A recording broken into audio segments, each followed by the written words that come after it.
Hello everyone, welcome back to another video.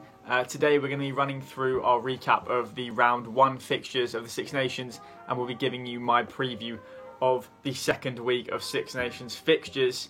And let's get straight into it and just quickly recap that Italy-France game. This game went as planned. France ran away convincing 50-10 winners in a bonus point victory in the Italian capital. From a French perspective, they continued their great form. They looked really good with the ball in hand.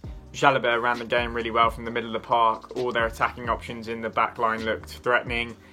Vincent, Fickou, Doulan, Teddy Thomas, you can list so many of them. They all looked threatening with the ball in hand. A lot of them crossing the try line themselves. Jalabert was perfect from the tee. Forwards were absolutely dominant throughout the game. Defensively looked solid when Italy had their periods of possession and territory. So everything, perfect game for France. Can't ask for much more. 5 points on the board and bigger tests ahead for them in this Six Nations campaign.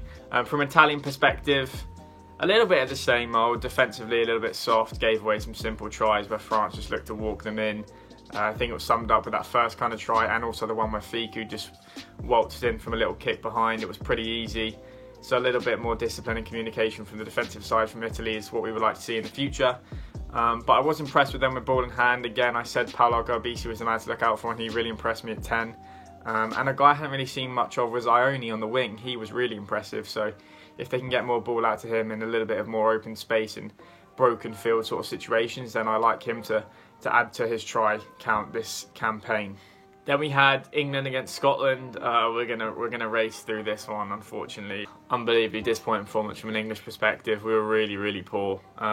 Pretty much exactly like we were in the Autumn Nations Cup final. Just nothing clicked. Game plan didn't change throughout the game, even though it wasn't working. Execution of every single little thing. Gave away ridiculously stupid penalties all over the pitch. And talk about how poor we were, but I just really want to talk about how good Scotland were. Defensively, were absolutely superb throughout the game. Completely resolute. Didn't give us a sniff of anything.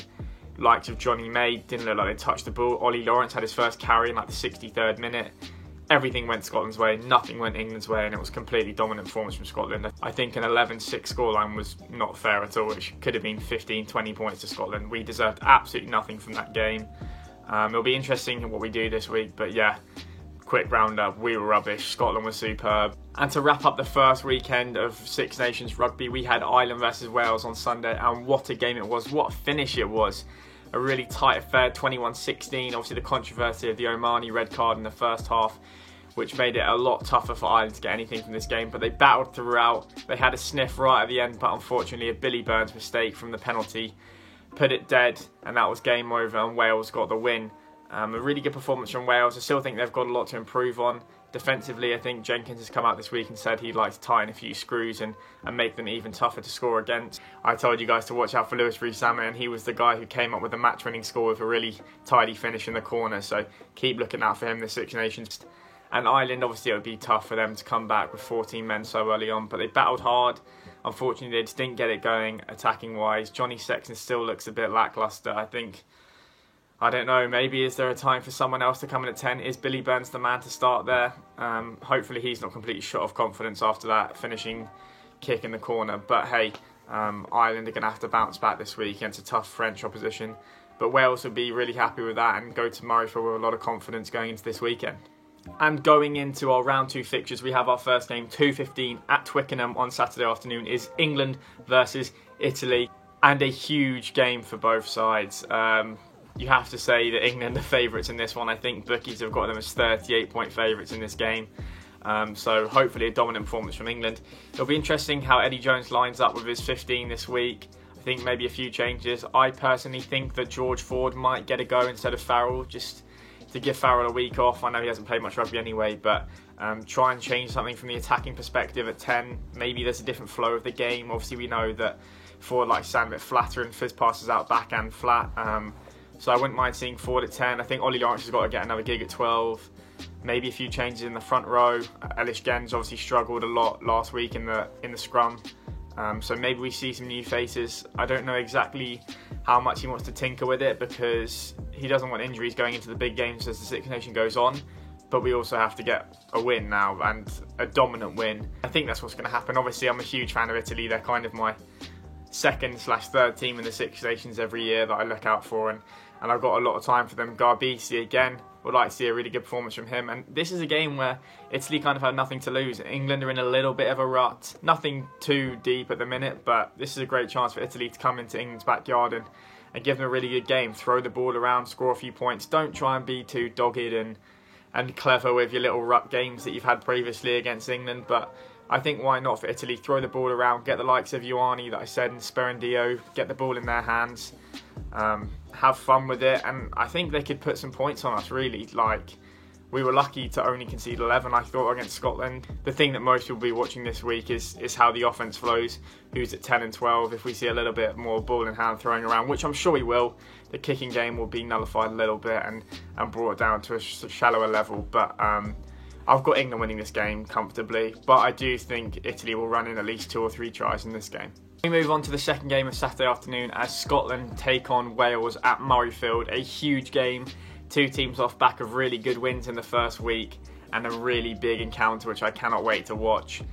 From a Wales perspective, obviously it's going to be a tough game from them going away from home, and obviously with last week they had some big injuries. They had the likes of Amos, both Williamses and Dan Lydia. But I also think it's a game where Wales feel like they could probably get something here and try and go 2 from 2. I said this at the start of the year, I thought they were the dark horses for the competition, and I expect this to be a really, really close game. The Johnny Williams injury, although it's a shame, is not a massive deal because Jonathan Davies probably slipped straight into that centre role.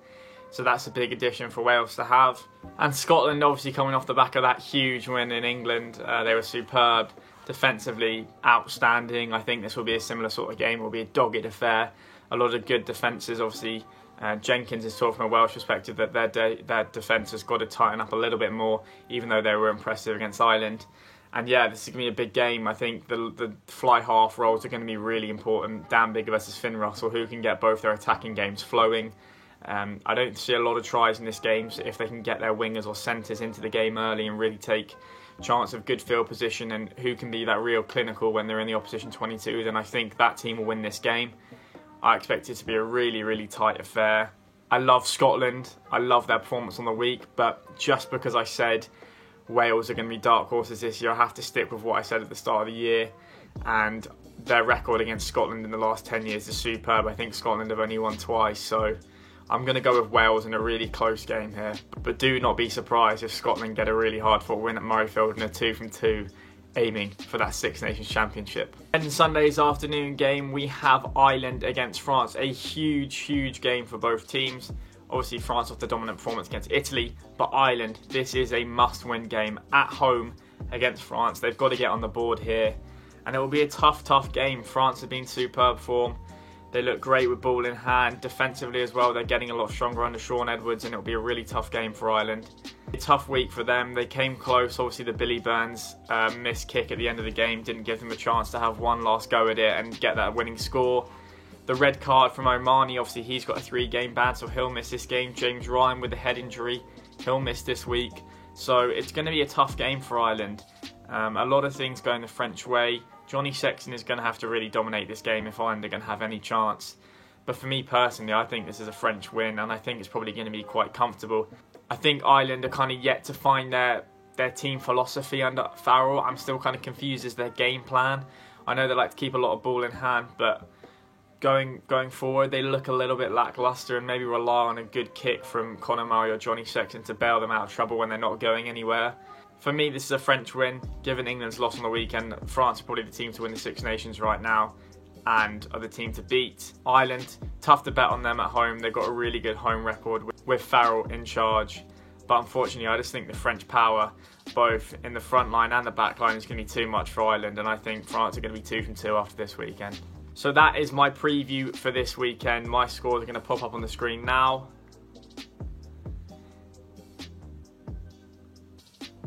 And yeah, those are my predictions. Obviously, could be 3 completely different scores. Who knows? Let me know what you guys think for this weekend. Enjoy the rugby and all the best. See you soon.